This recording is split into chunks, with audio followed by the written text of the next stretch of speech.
आपण पाहतोय मनसेच्या स्थापनेनंतर राज ठाकरेंनी आज तब्बल 20 वर्षांनंतर शिवसेना भवनाची पायरी चढलेली आहे। बाळासाहेबांचा जो शिवसैनिक आहे, कट्टर शिवसैनिक, त्यांच्यासाठी खरं तर हा एक भावनिक क्षण आहे। राज ठाकरे हे तब्बल 20 वर्षांनंतर शिवसेना भवनात पोहोचले, तर अगदी थोड्याच वेळात आता मुंबईसाठी शिवशक्तीचा वचननामा जो आहे तो प्रकाशित होणार आहे। आधी संजय राऊत हे राज ठाकरे यांच्या निवासस्थानी शिवतीर्थावर गेले, त्यांच्यासोबत चर्चा केली। त्यानंतर उद्धव ठाकरे हे शिवसेना भवनात दाखल झाले, त्यानंतर संजय राऊत आले, उद्धव ठाकरेंसोबत त्यांनी चर्चा केली। त्यानंतर आता राज ठाकरे शिवसेना भवनात दाखल झालेत आणि आता राज ठाकरे, संजय राऊत आणि उद्धव ठाकरे यांची एकत्रित चर्चा सुरू आहे। अरे हो, पण म्हणून मी म्हटलं ना की मी मुलाखती नंतर म्हणजे आज नाही, येत्या काही दिवसात देणं, तेव्हा या सगळ्या आनंदाचा क्षण आहे। आता चेहऱ्यावरती काय दिसतंय करणं कठीण आहे। तुम्ही किती वर्षांच्या नंतर मी तेवढ्याच वर्षानंतर येतो। मी पण म्हटलं ना, हा क्षण व्यक्त करणं अतिशय कठीण आहे। मुंबई महानगरपालिकेची निवडणूक आणि त्यासाठी वेगवेगळे मुद्दे आश्वासनं दिली जात आहेत।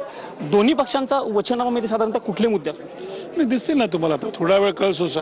जशी आपण 19 वर्ष आम्ही तर वाट बघितली, दोन्ही बंधू एकत्र कधी येणार, आणि ही जी काही दोघं एकत्र येण्याची प्रक्रिया होती ती जी काही झाली, त्यांनी आम्हाला नाही कार्यकर्ता म्हणून, परंतु महाराष्ट्रातील जनतेला आनंद झालेला आहे, कारण आपल्यावरती संस्कार आहेत म्हणून महाराष्ट्र हा इतरांपेक्षा वेगळा आहे। आधी कौटुंबिक दृष्ट्या एकत्र आले, मग राजकीय दृष्ट्या आले, आणि आता तुम्ही बघताय दोघे बंधू असतील, त्यांची मुलं असतील, हे सगळं कुटुंब एकत्र आलेलं आहे, आणि नक्कीच हे मुंबईतील मराठी माणसाला अतिशय आवडलेलं आहे। सुरुवातीला आपण बघितलं होतं की मराठीच्या मुद्द्यांवरती दोन्ही बंधू पहिल्यांदा एकत्र आले, त्यानंतर युतीची घोषणा करण्यासाठी कौटुंबिक भेटीगाठी होत राहिल्या किंवा पक्षाच्या बैठकांसाठी भेटीगाठी होत राहिल्या।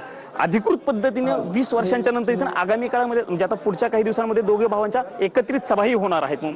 वर्तमानात जे घडलेलं आहे ते उत्तम आहे, आणि भविष्यात जे घडेल ते सर्वोत्तम असेल।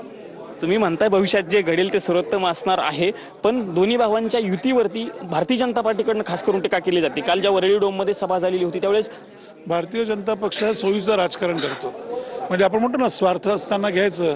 म्हणजे त्यांना ह्याच इकडनं 200 मीटरवरती शिवतीर्थ आहे, शिवाजी पार्क आहे, तिथे लोकसभेला मला वाटतं सन्मान्य मोदी साहेबांबरोबर यांना राजसाहेब पाहिजे होते।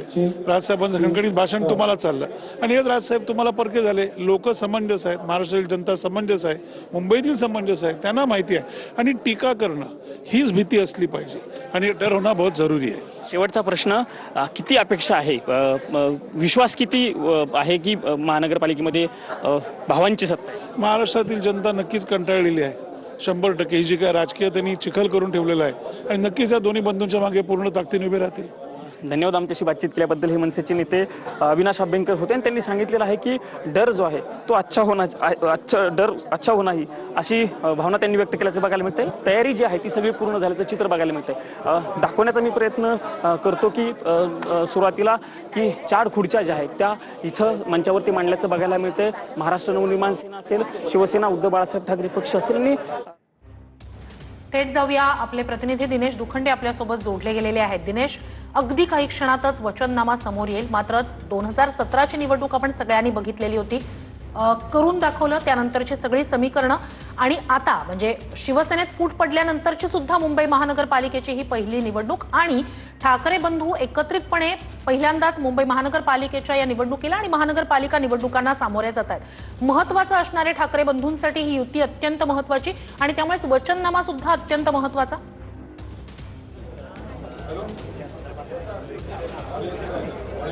बघा, ठाकरे बंधूंचे राजकीय विरोधक हे म्हणतातच की मराठी माणसाच्या अस्तित्वासाठी नाही तर ब्रँड ठाकरे टिकवायचा आहे, ब्रँड ठाकरे महत्वाचा आहे, आणि तो टिकवण्यासाठी म्हणून ही युती झालेली आहे।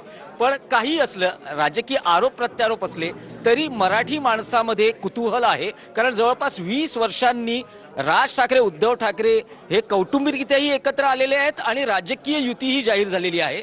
सध्या मी शिवसेना भवनातल्या दुसऱ्या मजल्यावर आहे, जिथे ठाकरे बंधू आणि NCP शरद पवार पक्ष यांचा संयुक्त वचननामा जाहीर होतोय। ही सध्याची स्क्रीन आहे दुसऱ्या मजल्यावरची, जिथे तिन्ही पक्षांची चिन्ह बघायला मिळत आहेत, आणि बृहन्मुंबई महानगरपालिका निवडणूक 2026 मुंबईकरांसाठी शिवशक्तीचा वचननामा असं आपल्याला त्यावर एक घोषवाक्य दिसतं आहे। जी पत्रकार परिषद, इथे आसन व्यवस्था बघू शकतो, 4 खुर्च्या मांडलेल्या आहेत, ज्यात राज ठाकरे, उद्धव ठाकरे हे मध्यभागी असतील, बाजूला शिवसेना नेत्यांपैकी संजय राऊत असतील, बाळा नांदगावकर असतील, शशिकांत शिंदे जे राष्ट्रवादी काँग्रेस शरद पवार पक्षाचे प्रदेशाध्यक्ष आहेत ते असतील, आणि इथे प्रसार माध्यम आपण बघू शकतो अगदी खचाखच भरलेलं आहे हे सभागृह, कारण उत्सुकता आहे की ठाकरे बंधू हे मुंबईकरांसाठी त्यांच्या वचननाम्यात नेमकं काय घेऊन येत आहेत, कारण मुंबई माणसाच्या अस्तित्वाची लढाई आहे असं वारंवार ठाकरे बंधूंकडून सांगितलं जातं आहे।